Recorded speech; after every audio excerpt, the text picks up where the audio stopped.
Assalomu alaykum. Yana bitta zo'r qiziqarli joy bor Samarqandda. Bu Konigil, ya'ni Konigil qog'oz fabrikasi deyiladi. Qog'oz fabrikasi deyilishiga sabab bu yerda odatda shu O'zbekistonda juda ham mashhur ipak qurti boqish. Ipak qurtini har doim har kuni ertalab biz shu tut daraxtlarini shoxlari bilan kesamiz. Shoxlari bilan kesishdan maqsad faqat bargini o'zini tersa ham bo'ladi. Shoxlari bilan kesishdan maqsad shu bargni uzoqroq saqlash maqsadida. Endi uni shoxlarini turli xil maqsadlarda ishlatamiz. Dehqonchilikda olov yoqish uchun boshqa, lekin yana bitta juda ham bir muhim sabab borki, qog'oz ishlab chiqarish uchun ishlatiladi bu shoxlar. Ya'ni qanday? Keyingi videolarimda ko'rsataman hozir.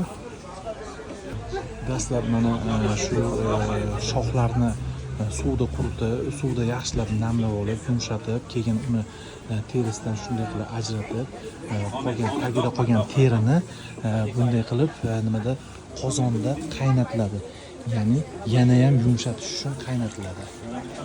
Qaynatib yumshoq bo'lib, keyin bu yumshoq holatga kelgandan keyin keyingi protsessga o'tamiz.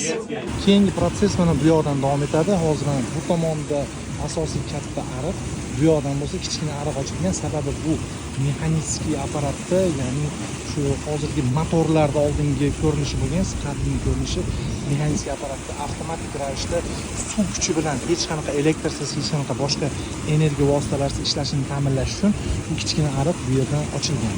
Ya'ni hozir ishlamayapti, lekin mana bu nimalarga bu har bitta chiqib turgan nimasi qulog'i bu yog'ochga tekkanda u yog'ochni ko'tarib pastga tushiradi.